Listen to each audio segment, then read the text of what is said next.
নমস্কার বন্ধুরা, আজকে আমি নোটে শাকের ডালনা করে দেখাচ্ছি। তোমরা বন্ধুরা প্রথম থেকে শেষ পর্যন্ত ভিডিওটা দেখতে থাকো, তাহলে বুঝতে পারবে কীভাবে আমি নোটে শাকের ডালনাটা করছি। তো এই দেখো, সব সবজিগুলো আমি কিন্তু কেটে নিয়েছি।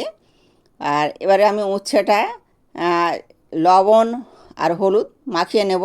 লবণটা দিয়ে দিলাম আর অল্প একটু হলুদ দিয়ে দেব। তো লবণ হলুদ মাখিয়ে রাখলে উচ্ছেটা কিন্তু বেশ নরম হয়ে থাকবে। তো 5 মিনিটের মতন আমি এটা আগে মাখিয়ে রাখছি। আর এখানে আমি 3-4 চামচের মতন তেল দিয়ে দিলাম।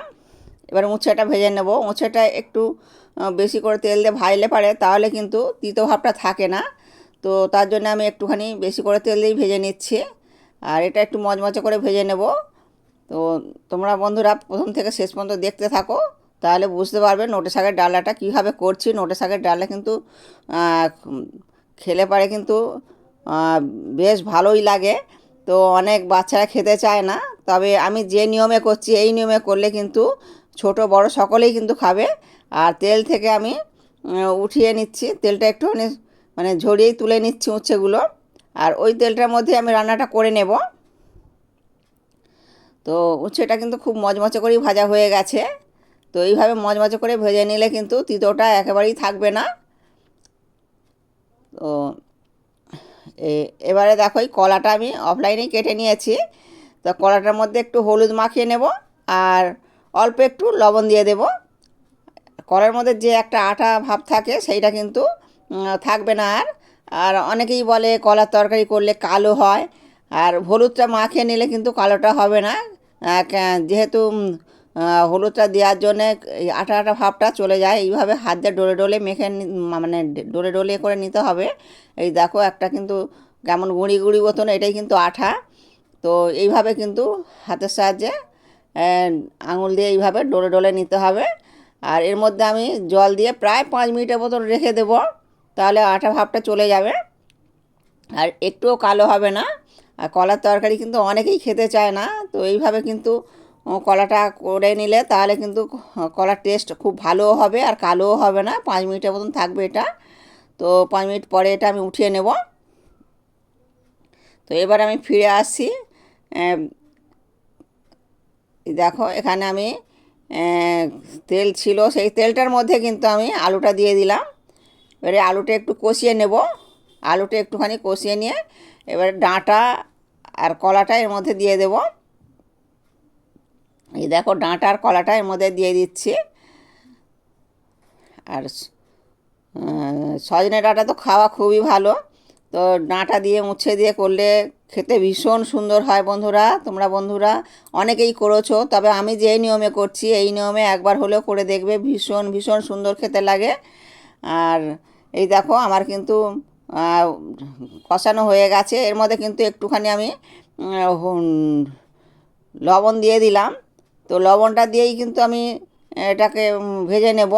আর মশলাটা আমি কখন দেব তোমরা দেখতে থাকো। তো মশলাটা এখন আমি দিচ্ছি না। তো এবারে এটাকে তুলে নেব সবজিগুলো। তো সবজিটা আমি তুলে নিয়েছি। আর যে শাকটা আমি কেটে রেখেছিলাম, শাকটা আমি অফলাইনে কেটে নিয়েছি। শাকটা কিন্তু অনেকটাই শাক, এটা কিন্তু একটুখানি মানে জল ছাড়িয়ে ভাপিয়ে নেব। এর মধ্যে একটু লবণ দিয়ে দেবো। লবণটা দিয়ে আর ঢাকা চাপা দিলে খুব সুন্দরভাবে কিন্তু এর মধ্যে থেকে হালকা জল বেরিয়ে আসবে। তো এবারে কিন্তু আমি এর মধ্যে লবণটা দিয়ে দিলাম। তো লবণটা দিয়ে হালকা হাতে একটু নেড়ে চেড়ে নেব। হালকা হাতে নেড়ে চেড়ে নিয়ে আর এটা প্রায় আমি 2 মিনিটের মতন ঢাকা চাপা দিয়ে রাখবো। তাহলে কিন্তু মানে শাকটা অনেকটাই কমে যাবে আর এর মধ্যে থেকে হালকা কিন্তু জল ছেড়ে আসবে। তো 2 মিনিট পরে কিন্তু আমি ফিরে আসব। আর ততক্ষণ আমি মশলাটা করে নেব। এখানে 1 চামচ মানে লঙ্কার গুঁড়ো দিলাম। তো এটা কাশ্মীরি লঙ্কা ছিল। আর 1 চামচ হলুদ দিয়ে দিলাম। হলুদটা যেহেতু একটু বেশি লাগছে, তো এখানে কিন্তু সবজিটা দেওয়া আছে, মানে সবজি মানে শাকটা দেওয়া আছে বলেই হলুদটা একটু বেশি লাগবে। আর এ ধনে জিরে এটা মিক্সড করা ছিল, এটাও 1 চামচ দিয়ে দিলাম। তো আদা 1 চামচের মতন দিয়েছি। আদাটা তো অবশ্যই দিতে লাগবে। তো এটা একটুখানি জল দিয়ে চামচের সাহায্যে একটু মানে ফেটিয়ে নেব। তো এই দেখো চামচের সাহায্যে এটা আমি নেড়ে চেড়ে নিচ্ছি, কেননা শুকনো মশলাটা দিলে চুঙে পুড়ে যাওয়ার ভয় আছে। তো এই দেখো খুব স্মুথভাবে কিন্তু এটা করে নিয়েছি। আর শাকটা দেখতেই পাচ্ছ বন্ধুরা কতটাই কমে গেছে। আর দেখো এই জলটা বেরিয়েছে, আমি এই জলটা কিন্তু নেব না, জলটাকে আমি বাদ দেব। আর আমি এই দেখো জল সরিয়ে কিন্তু এই সবজিটা তুলে নিচ্ছি।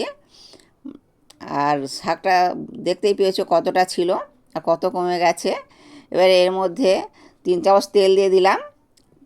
এবারে যে ফোড়নটা দেব, 2টো তেজপাতা আছে, 2টো শুকনো লঙ্কা, 2টো ডালচিনি, 2টো লবঙ্গ, 2টো এলাচ, এগুলো এর মধ্যে দিয়ে একটু লালচে লালচে করে ভেজে নেব। দেখো লালচে লালচে ভাজা হয়ে যাওয়ার পর কিন্তু আমি পাঁচ ফোড়নটা দিয়ে দিলাম। তো 5 ফোড়নটা দিয়ে আর একটু লালচে করে আর একটু ভেজে নেব। আর একটু বেশ ভালো লালচে লালচে করে ভাজা হলে এর মধ্যে থেকে খুব সুন্দর একটা মানে সেন্ট আসছে। তো সেটাই কিন্তু খুব সুন্দর একটা সেন্ট পাচ্ছি। তো এর মধ্যে এবারে আমি যে মশলাটা করে রেখেছিলাম ওই মশলাটাই কিন্তু দিয়ে দিলাম। তো মশলাটা দিয়ে এবার একটু কষিয়ে নেব।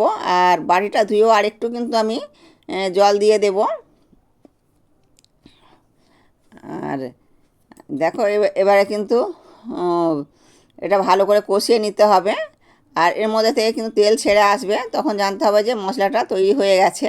এই দেখো বন্ধুরা তোমরা দেখতেই পাবে এর মধ্যে থেকে কিন্তু তেলটা ছেড়ে আসছে। তো ওই দেখো তেলটা কিন্তু ছেড়ে এসছে। আর এর মধ্যে আমি আলু, কলা, ডাঁটা এগুলো ভেজে রেখেছিলাম, ওটা কিন্তু দিয়ে দিলাম। এটা দিয়ে এবার একটু ভালো করে কষিয়ে নেব। তো ভালো করে কষিয়ে নিলাম, নিয়ে এবারে কিন্তু এর মধ্যে শাকটা দিয়ে দেব। শাকটা দিয়েও আর একটু কষিয়ে নেব। এই দেখো শাকটা আমি দিয়ে দিলাম। তো তোমরা বন্ধুরা অনেক রকমভাবেই হয়তো এই শাকের ডালাটা করো। আমি যে নিয়মে করছি এই নিয়মে করলে ছোট বড় সকলেই কিন্তু চেটে পুচে খেয়ে নেবে। তো ভীষণ সুন্দর খেতে হয় এইভাবে করলে। আর আমি দেখো গরম জলটা করে রেখেছি, এই গরম জলটাই কিন্তু দিয়ে দেবো। 1 বাটির মতন গরম জল দিয়ে দিলাম। আর প্রয়োজন পড়লে একটু দিয়ে দেবো, যেহেতু জলটা গরম করাই আছে। তো আশা করি এই 1 বাটি জল দিলেই হয়ে যাবে। তো এবারে আমি খুন্তির সাহায্যে একটু নেড়ে চেড়ে নেব। নেড়ে চেড়ে নিয়ে এটা প্রায় 5-6 মিনিটের মতন ঢাকা চাপা দেবো। তো মিডিয়াম টু লোতে দিয়ে দেবো। তার এবারে একটুখানি আমি ভালো করে নেড়ে চেড়ে নিচ্ছি। তো আমার এই রেসিপিটা দেখে যদি ভালো লাগে প্লিজ লাইক কমেন্ট শেয়ার করবে বন্ধুরা। তো ঢাকা চাপা দিলাম, এটাও আমি 5 মিনিট পরে ফিরে আসবো। তো এই দেখো 5 মিনিট পরে ফিরে এলাম। দেখো আলু, কলা এগুলো কিন্তু সবই গলে গেছে। এর মধ্যে 1 চামচ চিনি দিয়ে দিলাম। আর 1 চামচ মানে গরম মশলাটা দিয়ে দিলাম। এবারে কিন্তু আমি কয়েকটা কাঁচা লঙ্কা দিয়ে দিলাম। আর উঁছেটা ভেজে রেখেছিলাম ওটাও দিয়ে দিলাম। এই উঁছেটা কিন্তু দেখো গলে গেছে। আর উঁছেটা ভালো করে ভাজা ছিল, ওই জন্য কিন্তু বেশি সময় লাগবে না এতে। এবার আমি উঠিয়ে নিচ্ছি। দেখো কতটা সুন্দর হয়েছে আর কতটা লোভনীয় হয়েছে। তো ভিডিওটা এখানে শেষ করছি। তোমরা বন্ধুরা ভালো থাকবে, সুস্থ থাকবে, সাবধানে থাকবে।